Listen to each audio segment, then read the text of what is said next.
Al Pacino is 84 years old and he's having a baby with a 29-year-old woman.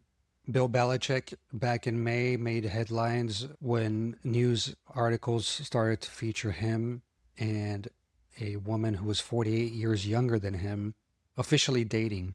And Tracy Ellen Ross is a woman in her 50s who very openly has come out and said that she enjoys the company of younger men. You go on the internet, you go on social media networks, and specifically places like Reddit, and what you end up with is an entire ecosystem of people who feel as if they are entitled to comment on people's personal lives. And this is America. We have the freedom of speech and the ability to discuss whatever we want to discuss on an open forum without any real ramifications. But what's funny about that is that you end up seeing people giving projective identificative responses that are very illustrative of a problem, that of a broader issue that's going on in society. And so this isn't about older men dating younger women, and it's not about younger women being, quote, groomed by older men, and it's not about younger men dating older women who they've categorized as cougars.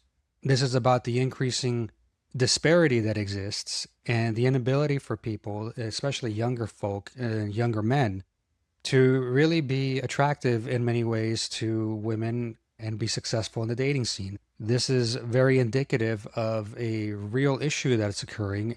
That men themselves do not have the emotional clarity these days to be able to engage in what women often are looking for, which is actual presence and gravity, and rather just a lot of projective identification as to why someone else is having intercourse and they're not. There is a lot of talk about men and who find themselves talking about other men's sexual lives, and that is a big part of Reddit. And that in and of itself is its own sort of ecosystem, which can be psychodynamically diagnosed and discussed on a broader scale. But really, what I want to talk about today on today's Narcissism Nation is the age disparities that we're starting to see manifest themselves in relationships. And it's not just with people who are entertainers and famous, this is with society at large. The modern trend of younger people having and engaging in relationships with older people is something that goes back almost 24 years to psychological concepts that were noticed way back in 2001 and are now actively coming to fruition through this generational cycle that we're engaged in. Thank you for joining me today for this Narcissism Nation. My name is Enrique, elevate.epo. Let's open it up. So back in 2001, the term father hunger was coined by Dr. James Herzog, a child psychiatrist and psychoanalyst who wrote the book Father Hunger, Explorations with Adults and Children. And if we look at father hunger from a psychoanalytic point of view, the concept refers to deep persistent longings for father figures. And what Dr. Herzog was alluding to in his work was the effect of the absent father in a childhood home.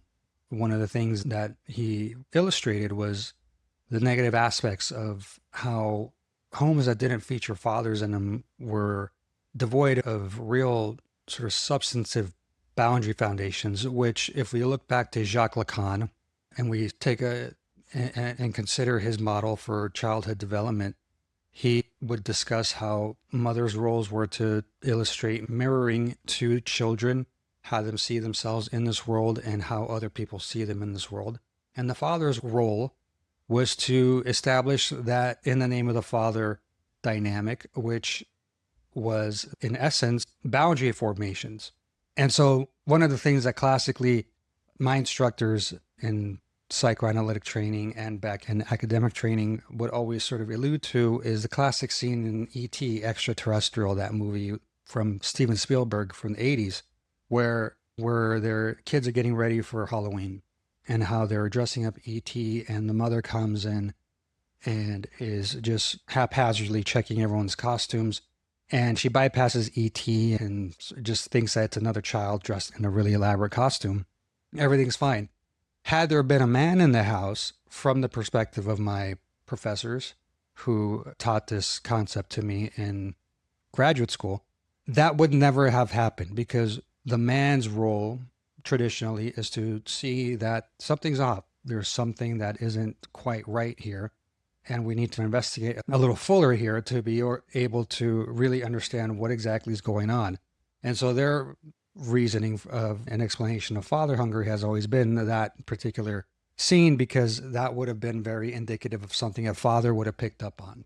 The aspect of something being off just generally and not being normal in any way.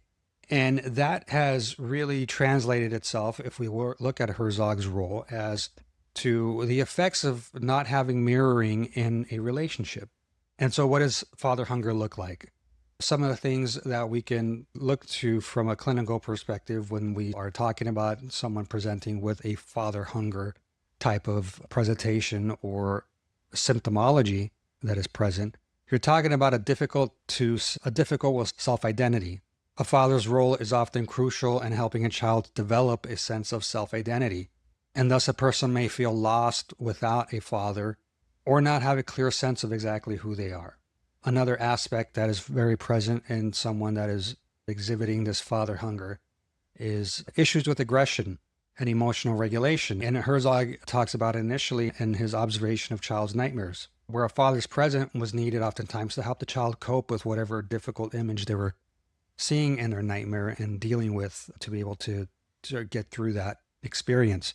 And that was seen in a way to help the child cope with their own aggression and fear, that violence that was being presented in these nightmares.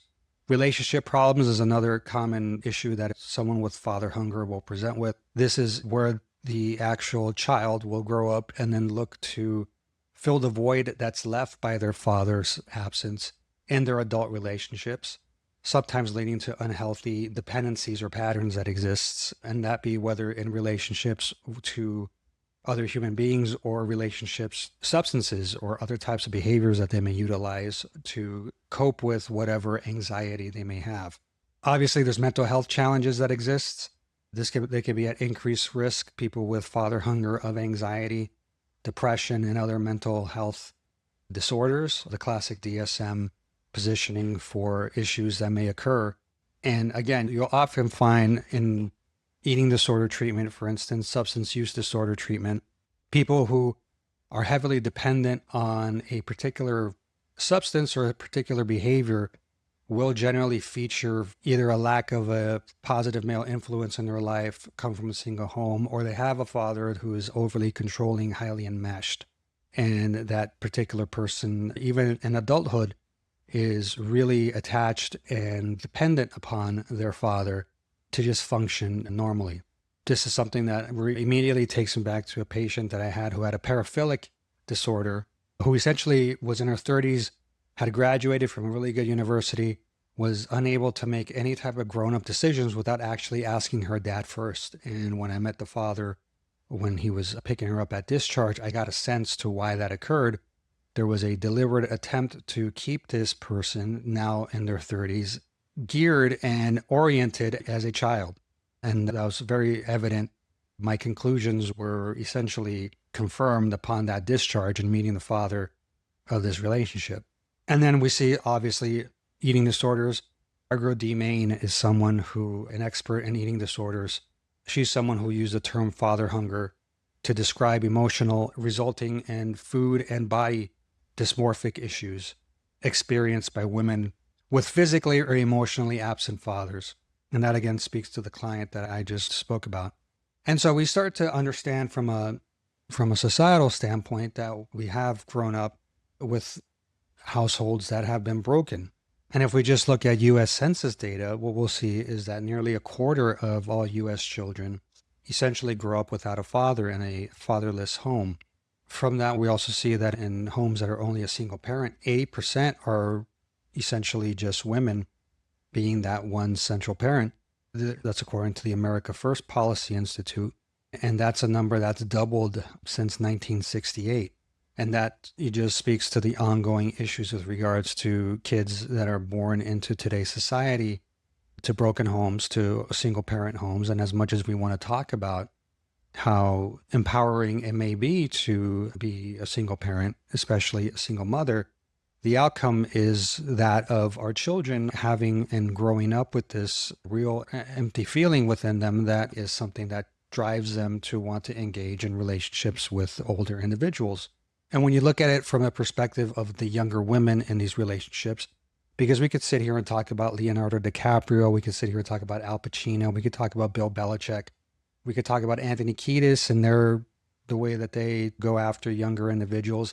Those are all different cases, but at the end of the day, what's happening here is that these are not necessarily situations where we can say people are being groomed or being abused in any way, but rather these men are the beneficiaries, if we want to say that, of women and other partners who are essentially looking for this father figure role because they've never really had it in their lives and are now actively in adulthood looking to engage in that, not necessarily because they're attracted to the older body, but because they're attracted to the life experience and the perspective and the oftentimes more progressive nature of thinking that comes with age and wisdom. Progressive in a way that isn't linked to any politics, but more in just viewing the world. To someone who is older, they may have very conservative values and opinions and may vote as conservatives, but generally speaking, because they have been exposed to more experience in life, they are more progressive in the way they look at things because they have seen general movements in society and have unique perspectives that are not limited by age or other factors. That's what I mean by progressive. And this is something that exists with females who date younger men too. You have the idea of a quote cougar that's always been a popular trope, but the reality in that is that both men and women enjoy the opportunity to have relationships with younger individuals because it allows them the leeway to be able to express themselves in ways that perhaps their contemporaries aren't able to.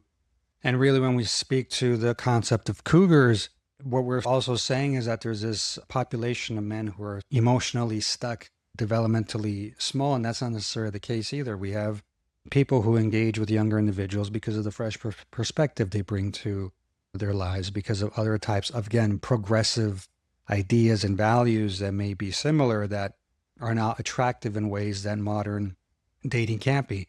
And this is something that we should really look to the insecurity that exists within younger individuals. What we've seen is a society that has essentially gone the way of what we're seeing because of, again, 80% of these single homes are primarily head of the household is usually a woman. Recent research as far as 2023 found that more and more men, rather than thinking that younger folk are more progressive, what research is telling us is that no, actually, more and more men are now the certain nuance that exists in this population is that they're becoming more conservative. And we're seeing this not only in popular, just at large here in the United States, where more younger voters are, younger men specifically, are becoming more conservative, but they're also illustrating more conservative positions for their beliefs on family, oftentimes attributed to something that a lot of researchers have said as a result of not growing up with the father, being the concept that they want to have traditional homes that they've seen growing up on television, where you have the traditional dual household positioning, and something that is oftentimes an aspirational concept for individuals who then line up and run into relationships and troubles with the younger women, for instance, who are interested in a little bit more than that, who are interested in more of having the kinship of someone who has more experience and who has the wisdom that comes with age. This is a very difficult topic because you start to get into areas here where you start to talk about potentially for grooming and for people who are discussing relationships with younger people in certain ways. And again, we're talking about people who are over 18, who are adults, who are able to make decisions for themselves. But we also have to understand that the same age dating concept that was traditional for a lot of years, it's dead now in 2025. TikTok red pill boys, the liberal therapy girls, the AI-induced attention deficit that exists, all of that ultimately from a Lacanian mirror standpoint tells us that people can't date equally anymore.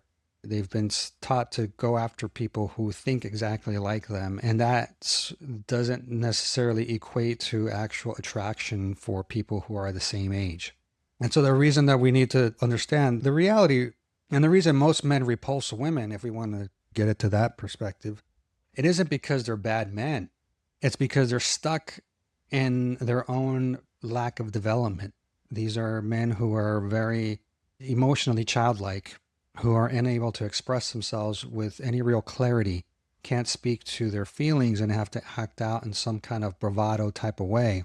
And that is something that is a turnoff to a lot of women. This coming from someone who has worked with a lot of women in clinical work, in private practice. Again, I'm saying these things out of the words that have come out of actual clients' mouth. And this is what's fueling my observation here. It's not out of some personal idea or concept or value system that I hold true. It's out of the fact that women have expressed very clearly that modern day men who are nice guys in their age range, their cohorts are essentially stuck and they don't offer what they really want, which is presence and gravity. That is something that is universally presented as one of the major reasons why they choose to date people who are outside of their age cohorts. And the thing that we need to remember here is that age doesn't really matter when it comes to dating. Calibration does. That's the only thing that really matters, especially when you're dealing with people like women who are able to express themselves and able to express their emotions in a way that oftentimes fall flat with younger males who don't have that emotional calibration component within them. That's where precision cycle comes in, because what we do is rewire that tool for reclaiming your masculine gravity. And how do we do this? We do this by identifying the 7-dimensional aspects of your personality that may be out of whack, that may be leaking into other aspects of your personality, don't allow you to be that fully calibrated, centered individual. That ultimately are the ones that women choose. Because what we're able to do with precision cycle is to introduce gravity as the antithesis to narcissistic signaling, to the peacocking that occurs naturally out there by younger men who think that puffing up their chest and being this caricature of masculinity is the thing that wins over women. It's not, because that's just a performance. And I'm saying this wholeheartedly as somebody who has 2 children who are now entering into their late teens, early adulthood. And this is advice that I would be giving them. The performance of masculinity is something that is extremely repulsive to women. And that's something that universally has been relayed to me by people who I've worked with. What's important for women oftentimes is presence. The presence is the thing that a lot of times is missing, because that peacocking aspect is pretty transparent when you start to look at it from an actual execution point of view perspective. There isn't really much depth there to someone who is just trying to act the part. Rather, women oftentimes are more attracted to the centered gravity that a older person may present, because they've understood the concepts of having to fit into spaces and having to calibrate themselves to be people who are able to discuss topics and get their point across without having to resort to some of the most basic levels of human suggestion. So it's not about the car that you drive. It's not about how big your chest is. It's not about how your muscles pop from your shirt. It's oftentimes not even about the amount of money in your bank account. The thing that people, and women specifically, have really illustrated and said wholeheartedly is the thing that attracts them is a man's ability to be present, listen, hold space in a way that allows them to just be safe. Because that's really the thing that women have really all said universally is the thing that they are searching for: safety. And that's not the type of safety that comes with knowing how to fight or knowing how to do jujitsu or knowing how to do any other things that sort of are what we think about safety. Safety, rather, in emotional safety and their ability to be able to present with someone, sit down, have a conversation, and truly be open and honest and be themselves. That is the safety that they seek. I've gotten a lot of comments, especially from women, who say that they would never trust a man to give them advice on what women want. Totally fair, right? I would go back and I would challenge them to look at their relationships and to truly ask them if they are really happy in those relationships. My intention here is to not demean anybody, put anybody down, or to give anybody the sense that there is some superior aspect to being an older person in this dating world and they have inherent value and they have inherent advantages over younger individuals, but the numbers don't lie.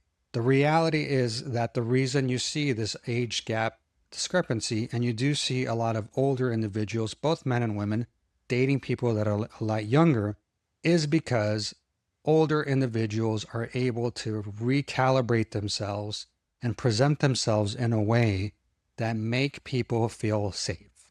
And that is really the key to relationships.